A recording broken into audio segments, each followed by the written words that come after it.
안녕하세요. 세일즈포스의 세계로 여러분을 초대합니다. 코리안 블레이저 커넥트 팟캐스트 호스트 지아나입니다. 저는 세일즈포스 공인인증 강사이고요. DT 전략 컨설턴트이기도 합니다. 여러분 안녕하세요. 저는 세일즈포스 커뮤니티 매니저인 현진입니다.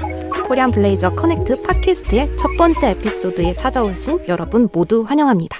네, 현진님 반갑습니다. 오늘은요, 세일즈포스의 창립자인 마크 베니오프의 비전과 그가 또 어떻게 이 거대한 플랫폼을 구축했는지 설립 배경에 대해서 좀 다뤄볼 예정입니다. 세일즈포스의 첫 시작이라니 너무 흥미로울 것 같은데요. 마크 베니오프가 세일즈포스를 어떻게 창업했는지, 그리고 창업을 하면서 발생했었던 실제 사례들과 흥미로운 에피소드를 지아나님께서 말씀해 주실 예정입니다. 지아나님, 그럼 힘차게 첫 에피소드 시작해 볼까요? 네, 좋습니다. 세일즈포스의 창립자인 마크 베니오프가 어떻게 세계적인 클라우드 컴퓨팅 기업을 일으켰는지 궁금해지는데요. 지아나님, 세일즈포스가 처음 생겨난 배경부터 시작해 주실 수 있을까요? 네, 좋죠. 베니오프가요, 세일즈포스를 창립하기 전에 사실 기존의 소프트웨어 비즈니스 모델에 대한 좀 열등감이랄까요? 그러한 감정들을 좀 느끼고 있었다고 합니다. 그가 오라클에서 사실 최연소 부사장으로까지 하면서 커리어를 했잖아요.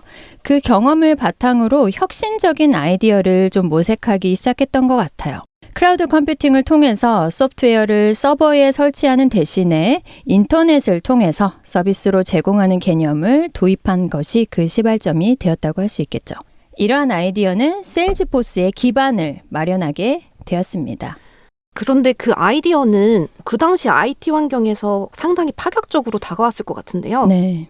세일즈포스의 초기 도전들에는 어떤 것들이 있을까요? 네, 맞아요. 그때 상당히 파격적이었고요. 초기에 그 세일즈포스의 여정을 보면 그리 평탄하지만은 않습니다. 첫 번째, 기술적 난간 얘기부터 좀 해볼까요? 무엇보다 기술적 난간에 직면했던 그 시작점, 그러니까 1999년 정도 되겠죠. 세일즈포스가 첫 번째 온라인 CRM 툴을 론칭했을 그 당시에 인터넷 기술이 아직 초기 단계였습니다. 그래서 클라우드 컴퓨팅과 같은 현대적 기술이 아니기 때문에 안정성과 또 신뢰성, 보안성 이런 거에 대한 고민이 많았던 거죠. 뿐만 아니라 당시의 하드웨어랑 네트워크 인프라가 현재와는 비교할 수 없이 아주 제한적이었던 시절이에요. 그런 상황에서 세일즈포스는 서버 다운과 같은 기술적 문제에 직면했고 또 빈도도 되게 높았다고 합니다. 그 다운하는 빈도가요.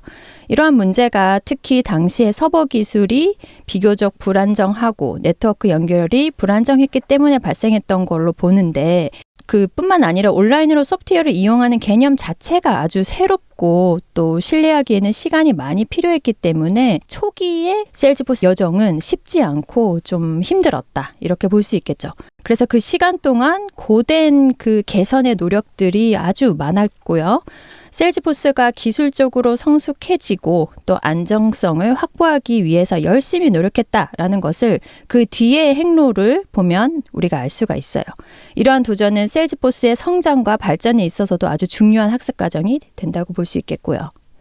그렇군요. 고난이나 난관들을 겪었던 세일즈포스지만 그래도 그런 어려움들을 극복하기 위한 끊임없는 노력과 세신 때문에 지금의 세일즈포스가 있는 것 같네요. 그렇죠. 네. 그러면 기술 자체의 문제 말고도 어떤 부분들이 있었는지 또 알 수 있을까요? 그럼요. 자, 그럼 첫 번째 기술적 문제를 얘기를 나눠봤고요. 두 번째는요. 이러한 단순한 기술적 문제 이외에 산업 자체의 전환 속도라든지 혁신의 산업 이해도 같은 우리가 같은 컨센서스에 있다라고 봤을 때 아주 산업 전반적으로 조금 떨어져 있다라고 볼 수 있겠죠. 당연히 시간이 필요하니까요. 혁신에는. 당시 아무리 인터넷의 보급 발전이 많이 이루어지고 있었다고 해도 전통적인 소프트웨어 판매 모델에서 어떠한 전환이 생기면서 디지털 혁신에 대한 산업 전반의 이해도가 조금 시간이 걸리다 보니 부족한 상태였다. 그런 거에 의한 고전이 있었다 이렇게 볼 수 있고요. 좀 더 예를 들어보면요. 1999년 당시에 소프트웨어 판매 모델이 전통적으로 그런 라이센스 형태로 이루어졌던 게 일반적이었잖아요. 그럴 때 이제 기업들은 소프트웨어를 한 번 구매하고 나면 영구적인 어떤 소유권을 획득하게 됐고 그러면 그 해당 소프트웨어를 계속해서 사용할 수 있었던 거죠. 근데 이러한 방식은 초기 투자 비용이 매우 높지만 그런데 장기적으로 소프트웨어를 소유하고 유지 보수한 데는 상대적으로 또 적은 비용이 들었다라고 볼 수도 있어요. 그런데 1999년 당시 인터넷 기술의 발전으로 인해서 새로운 비즈니스 모델이 등장하는데요. 여기서 이제 우리가 말하는 클라우드 컴퓨팅이라는 개념이 등장하죠. 소프트웨어를 인터넷을 통해 서비스, 그러니까 어떤 물리적인 프로덕트라는 느낌보다 서비스의 형태로 제공받는 거, 그게 이제 강조점인데요. 이게 고객들한테 초기 투자 비용을 좀 낮추고 유연성과 또 확장성을 높여주는 큰 장점으로 제공했다고 볼 수 있겠습니다. 그러면 이런 세일즈포스 등장이 어떤 가능성을 제시했냐? 연이어서 나오는 게 마크 베니오프의 어떤 이런 인식 변화가 기존의 소프트웨어 판매 모델에서 또 새로운 어떤 모델, 비즈니스 모델을 구상했다는 점에서 비즈니스 모델의 혁신 관점으로도 볼 수 있겠죠. 기술적 혁신 이외에도요. 또 그 비전이 단순히 소프트웨어를 제품으로 판매하는 게 아니라 서비스로 판매하고 제공했기 때문에 고객들한테는 실제로 우리가 뭐 밸류 프로포지션이라고 하잖아요. 네네. 그 고객에게 어떤 많은 가치를 제공해 줬다라는 게 어떤 무형적인 엄청난 가치로도 볼 수 있죠. 이런 전환이 당시에 혁신적이고 아주 미래지향적인 아이디어였다라고 판단될 수 있겠습니다. 그런데 그런 산업 속에서 혁신을 이끌려고 한다면 당시의 사용자들에게는 생소한 부분들이 많았을 텐데 그쵸. 그런 어려움들을 극복하고 세일즈포스가 시장에서 주목을 받기 시작한 계기는 무엇이었을까요? 여기서 이제 많은 비즈니스 분석가들, 케이스 분석가들이나 컨설턴트들의 이견이 있을 수 있겠지만요. 공통적으로 좀 시사하는 바를 찾아봤을 때 2000년도에 세일즈포스가 No Software라는 캠페인을 합니다. 그래서 이 캠페인을 통해서 클라우드 기반 솔루션이 기존 소프트웨어를 대체할 수 있는 혁신적 대안이다. 뭐 이런 걸 강조하는 캠페인인데요. 단순히 기술의 발전이 아니라 비즈니스의 모델 자체를 혁신하고 바꿨고 발전했다라는 그 시사점을 주는 캠페인으로도 생각할 수 있어요. 그래서 이 캠페인이 디지털 전환의 일환으로서 기업이 소프트웨어 라이센스 구매가 아닌 구독형의 비즈니스 모델로 전환을 했다. 라는 점에서 그 계기를 볼 수 있게 되는 거죠. 노소프트웨어 캠페인을 진행했을 때 마크 베니오프가 무척이나 인상적인 캠페인을 진행한 사례가 있다고 들었는데 그 사례에 대해서도 알려주실 수 있을까요? 네, 이거는 이제 2000년대인데요. 그러니까 어떤 계기를 우리가 지금 얘기하고 있잖아요. 그런 네네. 관점에서 이제 마케팅 전략의 어떤 인상적 계기 사례를 봤을 때 2000년 샌프란시스코 컨덱스 행사라는 곳에서 베니오프가 SAP 경쟁사였죠? 세일즈포스의 네. 경쟁사죠. SAP의 이벤트 옆에서 가짜 시위를 조직했다고 합니다. 이게 단순히 경쟁사를 겨냥한 어떤 행동이 아니라 클라우드 컴퓨팅의 잠재력과 미래지향적인 비전을 강조하는 아주 치밀하고 전략적인 마케팅 메시지, 마케팅 캠페인 메시지였던 거죠. 이게 SAP와 같은 기업들이 디지털 전환의 필요성을 인식하도록 뭔가 좀 주도했다라고 평가받고 있고요. 향후 기업들의 전략적 방향성에 아주 큰 긍정적 영향을 미쳤다라고 또 평가되기도 합니다. 세일즈포스에 대한 발상부터 노소프트웨어 캠페인까지 마크 베니오프의 그런 대담한 행동들이 시장에서 많은 주목을 받았을 것 같은데요. 맞습니다. 네.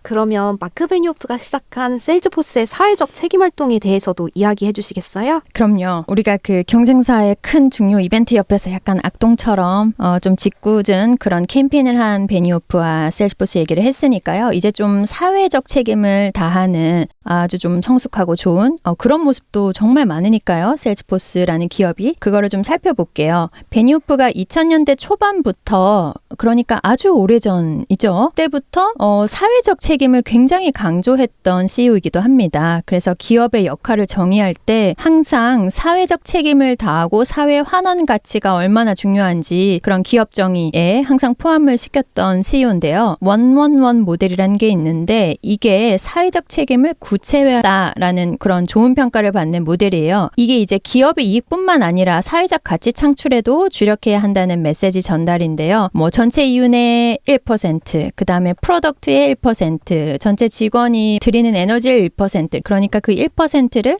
사회에다가 환원한다, 가치를 제공한다, 이런 의미의 모델인 거죠. 디지털 트랜스포메이션의 핵심 원칙 중 하나로 기업이 단순히 수익 추구가 아니라 그러니까 이윤 추구가 아니라 사회적 가치 창출을 통해서 지속 가능한 경영을 추구해야 한다를 아주 강조한 좋은 모델이라고 볼 수 있겠습니다. 네, 맞습니다. 그리고 글로벌뿐만 아니라 셀즈포스 코리아에서도 원원원 모델을 함께 진행하고 있는데요. 작년과 같은 경우 보육원 아이들과 함께 운동회를 진행하기도 했고 또 크리스마스에 작은 선물과 함께 아이들과 즐거운 크리스마스 파티를 진행하는 시크릿 산타도 진행했었어요. 맞아요. 네. 그리고 지구와 우리 스스로를 깨끗이 하자라는 의미로 플로긴 행사를 기획해서 그린어스 얼스를 진행했었는데요. 올해 5월에는 지아나님도 아마 받으셨겠지만 맞아요. 네, 한강공원에서 세일즈포스 코리아와 한국 에코시스템을 이끌고 계신 파트너사분들이 모여서 플로깅을 함께 진행하실 예정입니다. 이 좋은 날씨에 여러분들도 많은 관심 부탁드립니다. 현지님 오늘 재밌으셨어요? 네, 너무 재밌었어요.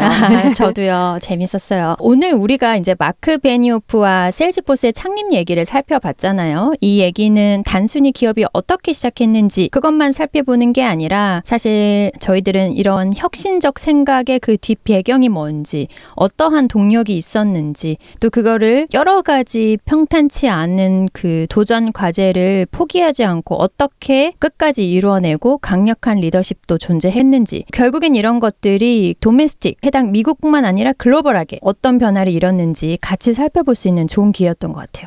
네, 다음 에피소드에서는 세일즈포스가 현재 어떻게 전 세계 기업들의 디지털 전환 서도에 있어서 빠질 수 없는 주제죠. 클라우드 컴퓨팅의 혁신에 대해서 얘기해 볼 수 있도록 하겠습니다.